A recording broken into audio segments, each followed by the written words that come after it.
Pandal complete. আর এখানে দেখো ছাদ ধোয়ানো হয়ে গেছে, আর এরা ফাঁকা ছাদে এখন খেলতে বসেছে। ছাদটা কিন্তু ভেজা, এই ঠান্ডাটাই কিন্তু লেগে যাবে তোদের, এই ঠান্ডাটাই কিন্তু তোদের লেগে যাবে। কথা শুনছিস না কেন? ছাদটা শুকাতে দে, কথাই শোনে না, পরে চালাও। আর এখানে দেখো, এখানে এখনো ডেকোরেশনের কাজ কমপ্লিট হয়নি, শুধু পেছনটা একটু ডেকোরেশন হয়েছে। দেখো এগুলো বলে আর্ট, আর আর্টিস্টকে সেটাও তো সবাই জানো। এখন পিঠে টিঠে কম হবে, এর জন্য আমরা এখন নারকেল টারকেল করবো। সব কাজ বাকি রয়েছে এখনো। ওপরটা দেখো সব কমপ্লিট হলে সব তোমাদের সাথে শেয়ার করব। ওখানে আমাকে ডাকাডাকি করছে, ভিডিওটা দেখতে থাকো।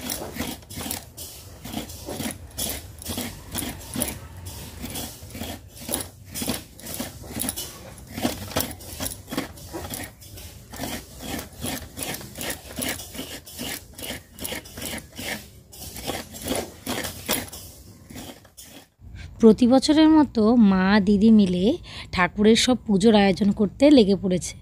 মায়ের শরীরটা এবছর ভালো না, ভীষণই খারাপ, হাত পা ফুলে উঠেছে, ডাক্তার দেখানো চলছে। এদিকে পিঠের জন্য মানে পাটিসাপটা পিঠের জন্য গোলা তৈরি হচ্ছে, মানে যেটা হচ্ছে মানে যেটা দিয়ে ব্যাটার বলে ওটা তৈরি হচ্ছে। আর মা ডালগুলো ভেজে রাখছে, আগের দিন করে রাখলে না অনেকটা কাজ এগিয়ে যায়। আমি নারকেলগুলো করে দিলাম, আর বাকি টুকটাক কাজগুলো করে দিচ্ছি। মা আর দিদি মিলেই বেশিরভাগটা করছে। এখানে চলছে আলু ছোলা, প্রায় 150 লোকের আয়োজন করা হচ্ছে। মা এখানে গুড় জাল দিচ্ছে, খইয়ের মুরকি হবে তাই গুড় জাল দিচ্ছে। এখানে দেখো ডাল ভাজা হয়েছে, কত আলু, অনেকটা আলু এখনও কাটা বাকি আছে, সেইগুলো ছুলে রাখবো। ছুলে কেটে সুন্দর করে ধুয়ে টুয়ে রাখতে হবে। আবার কালকের সকাল থেকে রান্না, কারণ এবছর পুজোটা অনেক তাড়াতাড়ি। এই যে গুড় জাল দেওয়া হয়ে গেছে, এবার দিদি খইয়ের মুরকিগুলো বানাচ্ছে। আর এখানে দেখো এই যে দুটো পিতলের ছোট্ট ছোট্ট হাঁড়ি নাকি দেখতে সুন্দর লাগে, এগুলোতে আমাদের ওই খইয়ের মুরকির লোচনা দেয়। এগুলো যখন ঠাকুরের সামনে দেওয়া হয় না, বেশ নাড়ু টাড়ু দিয়ে এই লোচনাটা দেখতে কিন্তু খুব সুন্দর লাগে। আর দাদা গত বছর লক্ষ্মী পুজোর মধ্যে এই দুটো জিনিস কিনেছে, মানে আমাদের তো ঠাকুরের বাসন অঢেল রয়েছে, কিন্তু লোচনার জন্য হাঁড়িটা নতুন কিনেছে গত বছর। আর দেখতে দেখো কি সুন্দর লাগছে, আর এটা ঠাকুরের সামনে দিলেও খুব ভালো লাগে দেখতে। পুজো তো একদিনের হয়, কিন্তু খাটুনি থাকে 3-4 দিনের। এখানে মা বানাচ্ছে নাড়ু। যে কোনো পুজোতেই নাড়ু মুরকি এই দুটো জিনিস কিন্তু লাগে, যেমন সরস্বতী পুজো বলো, লক্ষ্মী পুজো বলো, দুর্গা পুজো কি কালী পুজো, সব পুজোতেই এই কটা জিনিস কিন্তু ঠাকুরের সামনে না দিলে যেন পুজোটাই পূরণ হয় না। তো মা এখানে নাড়ু বানাচ্ছে, আর এখানে অভি গেছিলো হচ্ছে ফুল আনতে। আমার এখনও আলু কাটা অনেক বাকি। আর এখানে চলছে হচ্ছে পিঠের জন্য যে পুরটা না, সেই পুরটা তৈরি। সবাই মিলে হাতে হাতে করলে কাজগুলো অনেকটা ইজি হয়ে যায়, তাই 3-4 দিন আগে আমরা চলে আসি মোটামুটি, দিদি আমি। আমার বাড়ি কাছে হলে কী হবে, দিদির বাড়ি তো দূরে, দিদির এসে মোটামুটি থাকা হয় কালী পুজোটার মধ্যেই। পিঠের পুর রেডি হয়ে যাওয়ার পরে দিদি ভাজছিল মালপোয়া।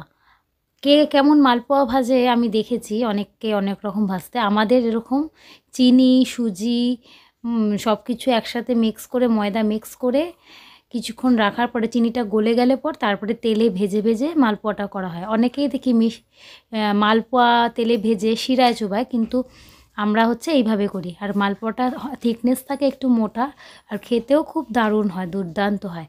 তবে হ্যাঁ, চিনির মাপটা যদি ঠিকঠাক না দাও না, তাহলে সেটা খেতে কিন্তু কড়কড়ে হয়ে যায়।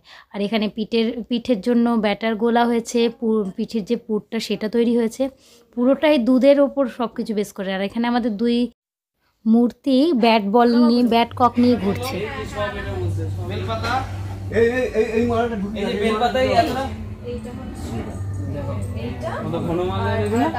অনেক দেখে ঢুকিয়ে এনেছি পয়সাটা।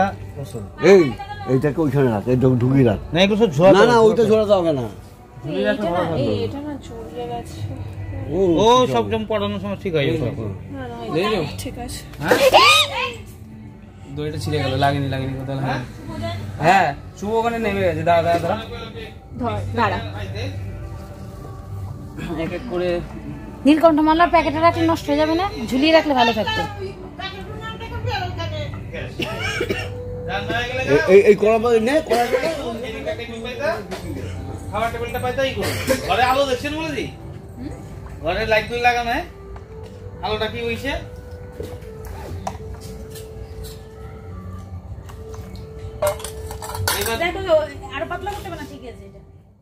মালপোয়ার পর চলছে এবার পিঠের ভাজার পালা। দিদি সবে পিঠে ভাজা শুরু করেছে আর আমি ক্যামেরা নিয়ে তো হাজির। তো পিঠেগুলো কিন্তু ভীষণ সুন্দর হয়েছিল। আর ফ্রাই প্যানে এই পাটিসাপটা বানালে না একদম সুন্দরভাবে উঠে আসে। আগে দেখতাম মার সামনে যখন মানে পিঠে যখন ভাজার সময় মার সামনে থাকতাম, তখন যদি বলতাম মা পিঠেটা ভালো হচ্ছে, মা তখন কি বকতো। তখন না বুঝতামই না যে পিঠেটার ব্যাপারে কেন এরকম বলে।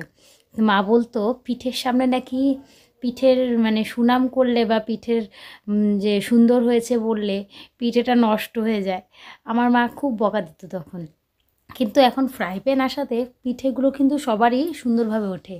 আর আমাদের মা ঠাকুমা দিদারা যখন পিঠে করতো তখন তো কোনো ফ্রাই প্যান ছিল না, তখন তারা এমনি তাওয়া বা কড়াইতে করতো। তাদের পিঠেগুলো কিন্তু একদম সত্যি কথা বলতে ফ্রাই প্যানের থেকেও সুন্দর হয়। তো এখন দিনকাল পাল্টেছে আর জিনিসপত্র নানা রকম জিনিস হয়েছে বলে মানুষের অনেক সুবিধাই হয়ে গেছে। যারা কিছু পারে না তারাও সুন্দরভাবে জিনিসগুলো করতে পারে। না 20 টাকা করে না, আরে হাত ধরে হয়ে গেল, রাখো না। কাজ কি এটা? কাজ কি বাবু? বাবু এটা কাজ কি? পয়সা ফেরত যা। হ্যাঁ তফাৎ তো অবশ্যই আছে, পুরো সেম। দিদি একটা বের করো। আরে নখ দিয়ে তুমি ইয়ে করো না। ছাদের সমস্ত কাজকর্ম গুছিয়ে আমরা প্রায় রাত্রে 1:45 বাজে। অনু তখন ভিডিওটা চালু করেছিল আর তখন আমরা খাওয়া দাওয়া করে একদম শুতে যাচ্ছি, সবাই গোল হয়ে আমরা খেতে বসেছি।